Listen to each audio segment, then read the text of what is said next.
Ya, sekarang saya balik lagi ya ke Mas Arvin lagi ya. Jadi kayaknya memang ketika suku bunga itu dianggap sudah tinggi, inflasi juga sudah mulai turun, nggak serta merta orang yakin nih kayak Mas Arvin. Nggak serta merta orang yakin bahwa ini pasti good entry point, artinya suku bunga sudah selesai naik, tinggal turunnya doang Hmm. gitu loh. Kalau kalau pertanyaan kayak gitu sebenarnya baiknya kita gimana sikapnya nih sebagai kita kalau bilang investor nggak bukan investor lama lah ya, investor kadang-kadang cuma investor sebulan dan 2 bulan, kadang-kadang cuma 3 hari gitu lah. Hmm. Sikap kita nih melihatkan tadi ya, jadi kalau kita bahas balik lagi nih kayak semua orang nggak convince, nggak confirm bahwa suku bunga tahun depan tuh akan langsung turun V-shape. Ya, Terus kita mesti gimana sih sarannya? oke.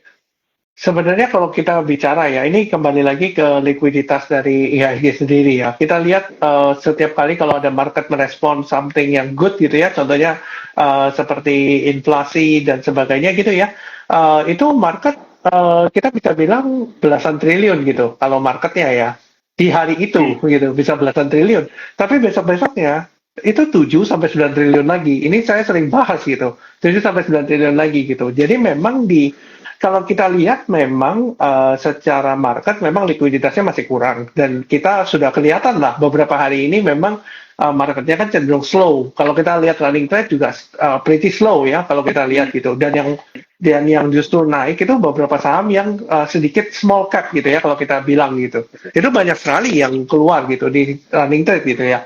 Nah, di posisi seperti ini memang kalau kita lihat asing sebenarnya belum belum masuk ya di IHSG. Kita lihat net foreign buy sekali 500 M, besoknya outflow 100 M, 200 M gitu. Jadi memang belum stabil. Kenapa kok belum stabil? Karena kalau saya lihat itu memang permasalahannya ada di US dollar rupiah. Kalau kita lihat volatilitasnya kan tinggi tuh US dollar rupiahnya. Kadang bisa turun 15.300, nanti naik lagi mengikuti DXY dan sebagainya gitu ya. Jadi memang kondisi dari US dollar rupiah itu tidak stabil.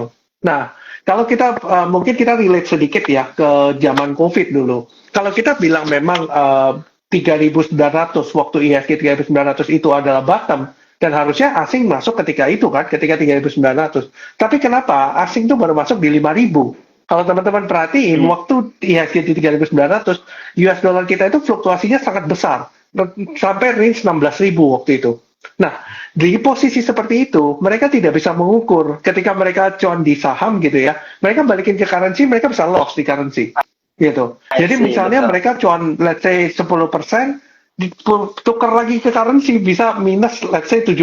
Cuannya cuma 3%. Dan kalau begitu, kenapa kok saya harus invest di Indonesia? Itu pertanyaannya. Nah, makanya kenapa ketika US dollar mulai stabil di 15.000 di 14.000 sekian waktu itu kalau tidak salah, itu stabil di range tertentu gitu untuk beberapa bulan. Akhirnya asing baru mulai inflow ketika ISG-nya sudah plus 30%. Itu baru asingnya baru masuk. Karena dia sudah bisa mengukur, oke, ini range US dollarnya segini nih. Kalau saya trading ya kurang lebih seginilah range ininya gitu. Nah, sekarang dengan fluktuasi yang segitu lebar, ditambah lagi banyak lagi sentimen ke depan gitu ya. Ini asing cenderung wait and see nih. Masih masih pegang cash dulu nih gitu. Makanya kenapa likuiditasnya kan masih seret gitu kan. Dan juga kalau kita mengacu pada let's say treasury bills misalnya, banyak sekali treasury bills di Amerika yang bisa menghasilkan return sekitar 5%-an ke atas. Itu dalam treasury I bills US dollar see. gitu ya. Nah, terus kenapa kok mereka harus invest di Indonesia trading di BRI misalnya? Mereka sudah cuan segitu tapi kalah di currency gitu kan.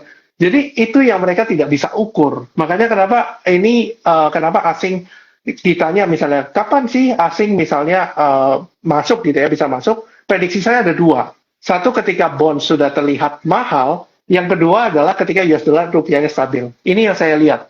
Jadi kalau selama itu masih belum terjadi, transaksi masih sekitar 7 sampai 9 triliun, ya boleh akumulasi blue chip yang membagikan dividen yang lumayan besar. Contoh, kita bisa bilang sekarang BRI let's say, itu dividen 5, sekian persen di posisi sekarang gitu ya. Jadi sebenarnya kalau kita bicara dari segi perusahaan yang bagi dividen, sekarang sudah murah gitu. Karena dividennya juga cukup besar. Cuma memang kita tahu sama-sama flow-nya kan bukan lari ke saham-saham yang seperti ini. larinya ke saham-saham yang didominasi pergerakannya oleh lokal, bukan oleh foreign. Nah, jadi yang saham yang didominasi oleh foreign ditekan terus seperti LQ45. Makanya pergerakan LQ45 dengan IHSG berbeda. Gitu. Iya, iya, iya. Ini saya tambah sedikit ya. Jadi memang yang namanya, Kalau misalnya iya, stabil rupiah dolar, asing ini masuknya lebih masuk di BRI, Mandiri apa di BBYB? BRI dong, BRI Mandiri dong, blue chip. dia tuh sentimen om. Iya, kan kita investor 20 tahun ke depan kita loh. Om, sebentar. Tadi kan membahas tentang obligasi, karena me personally, saya sebagian dana itu saya taruh di FR gitu loh. Bahwa sekarang kan banyak lagi diskon gitu ya. Sebenarnya pertanyaannya gini, baiknya kita nih kalau tadi dibilang asing outflow karena rupiah juga nggak menentu gitu loh. Terus ada satu instrumen yang sebenarnya nggak menarik, tapi secara return itu kenapa enggak? Namanya obligasi. Kita duduk diem manis dapat kupon itu 5% paling kecil gitu loh. Hari gini kita dapat 7%-an, 6, something gitu loh. Itu yang membuat appetite orang bergeser dari saham akhirnya masuk ke bonds gitu ya.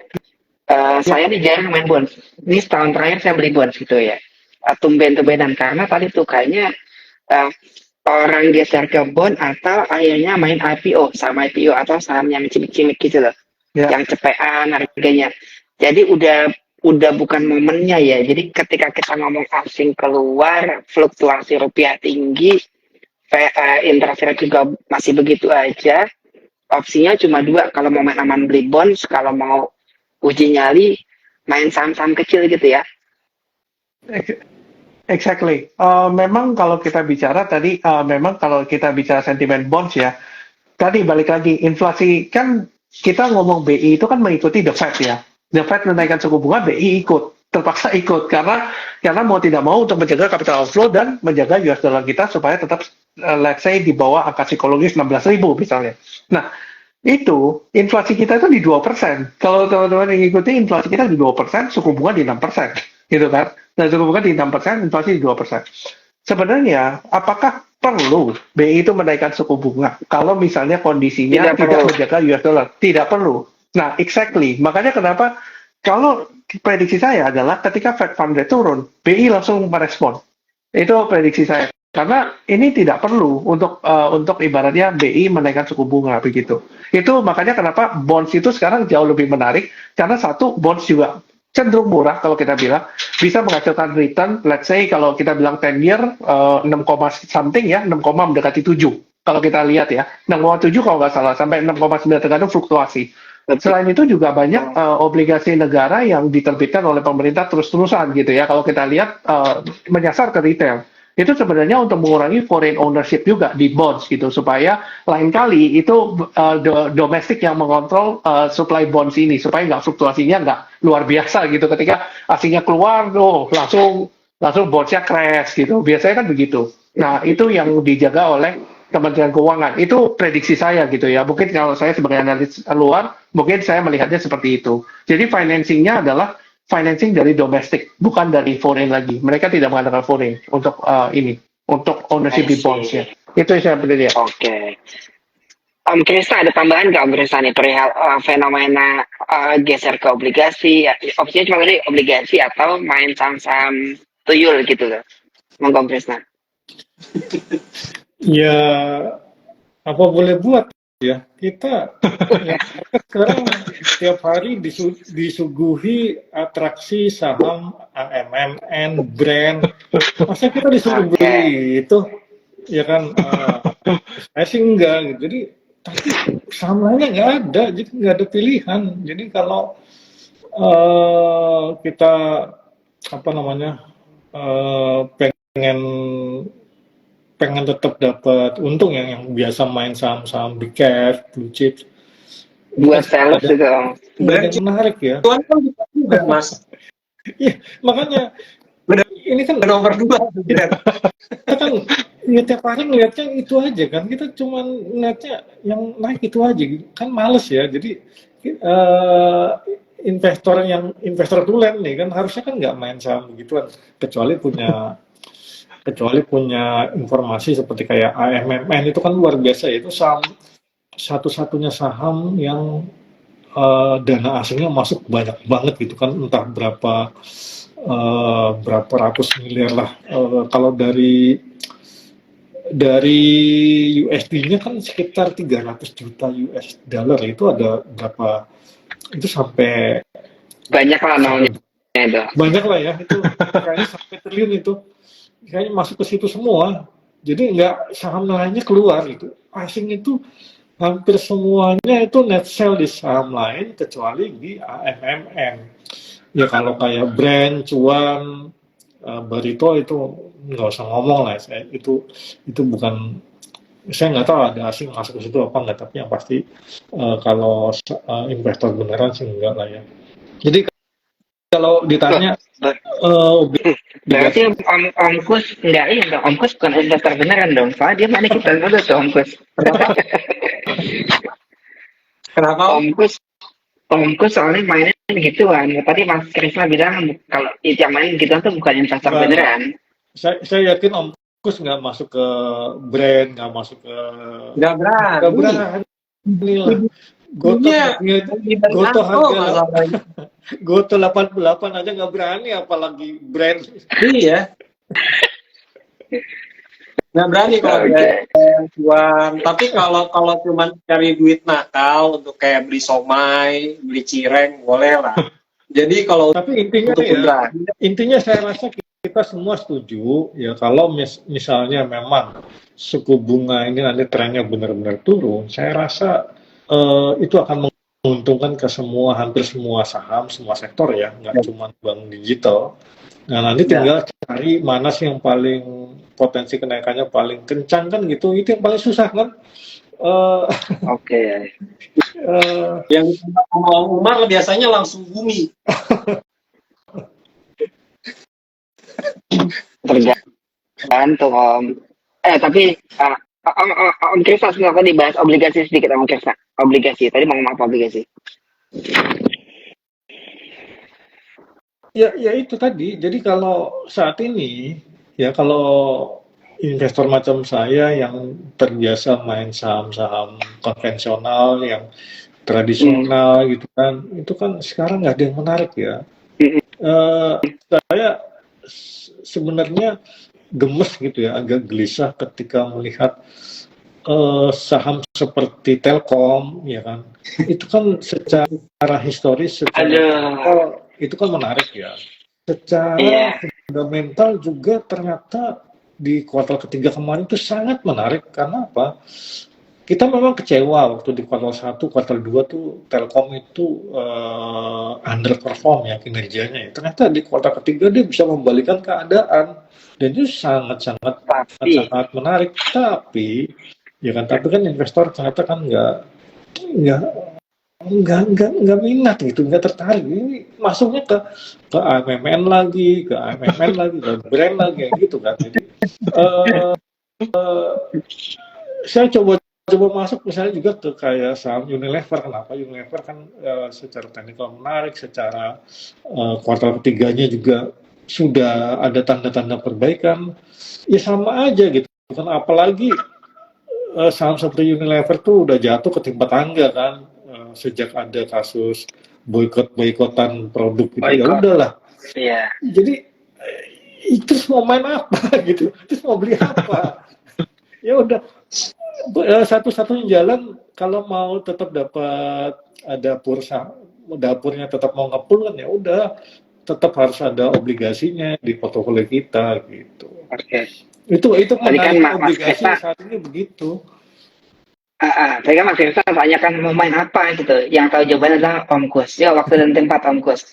Om Kus, kita kasih 2 menit ya boleh ya, karena udah jam 9 nih. Nanti closingnya sama Mas Arvin. Monggo, jadi tanya tadi, jadi harus main apa nih gitu. Om Kus mungkin bisa kasih jawabannya nih. Mungkin yang ditunggu para audiens ini besok kira-kira saham apa sih ya? Oke. Nah, kalau aku perhatiin ya, saya mungkin kasih 6 saham ya sama teman-teman saham andalan, bisa perhatiin. Ini yang berjiwa rainbow nih ya. Enough satu. Jiwa rainbow, kalau nggak berjiwa rainbow jangan ya. Enough satu. Kedua, ini karena kenapa? Ini saham high volatile banget nih si Enough. Udah lama nggak pernah kedengeran, baru kali ini aku lihat perhatiin saham Enough. Yang kedua ada KIN, Kencana Energy. Nah, KIN, ini bisa untuk melakukan fast trade nih, lagi ini saham volatile juga. Terusnya ada RAM, hari ini breakout dari triangle-nya, ya, pengen coba break lagi di channel bearish-nya. Nah, ini bisa diperhatiin juga RAM.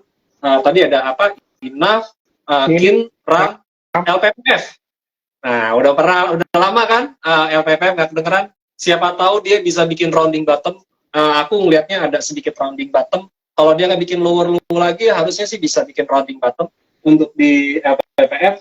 Tadi yang disinggung sama Mas Krisna dengan Telkom, aku rekomendasi Telkom untuk blue chip-nya untuk besok. Dengan target capaian besok itu harapannya ya di 3.700 sampai 3.730 untuk target 1. Untuk target 2-nya di 3.800 sekian lah ininya untuk Telkom. Untuk satu lagi blue chip-nya, karena Semen Gresiknya udah ini, kita rekomendasi lagi di INTP. Jadi blue chip-nya ada INTP sama Telkom, sisanya ada Rainbow sama Second Liner lah ya.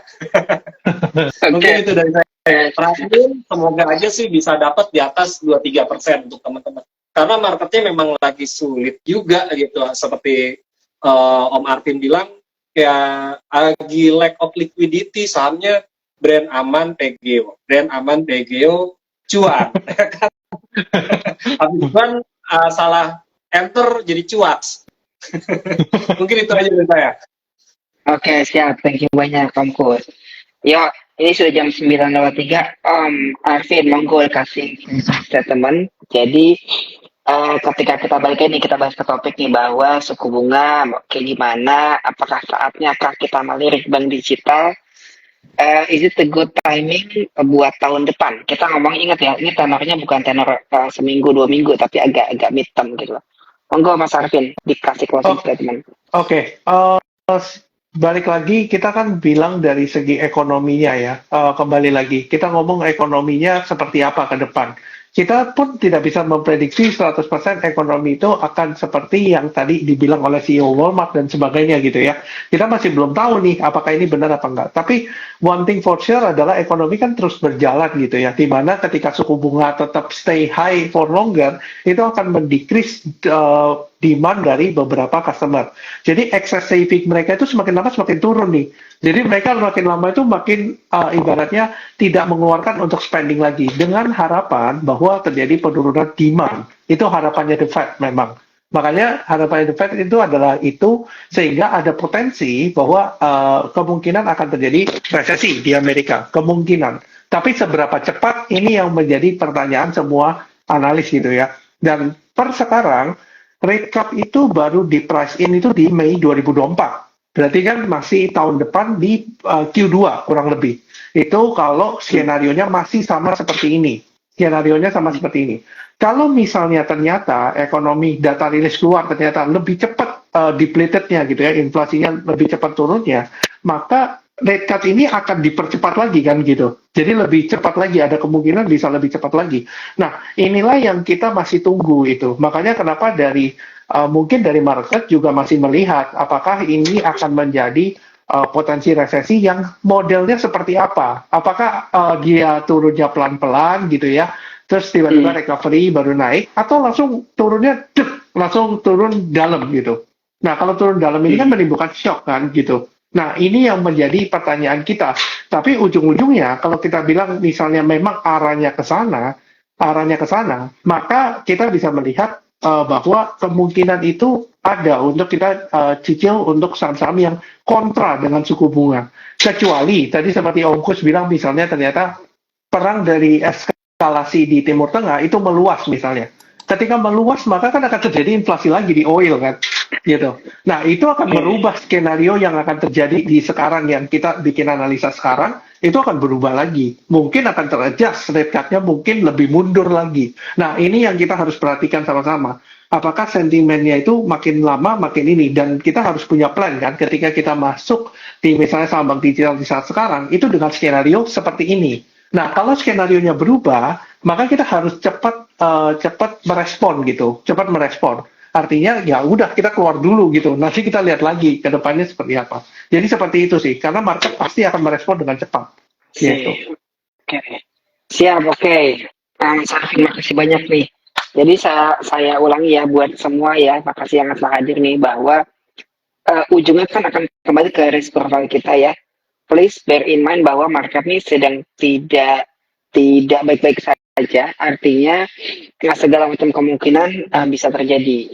Yang tadi dibahas, kalau kita ngomongin yang nggak akan ada major, nggak ada force major, maka harusnya suku bunga bisa mulai turun di tahun depan. Tetapi kalau ada tadi tuh ada tambahan perang, eskalasi dan segala macam, akan ada extend inflasi panjang itu ujungnya resesi gitu ya. Tapi anyhow kita sih cuma mencoba untuk memberi mencoba membahas beberapa kemungkinan hal yang terjadi. Nanti please do your own research gitu ya buat implementasi di lapangannya. Akhir kata, mudah-mudahan hari ini bermanfaat. Terima kasih banyak nih Mas Arvin. Thank you.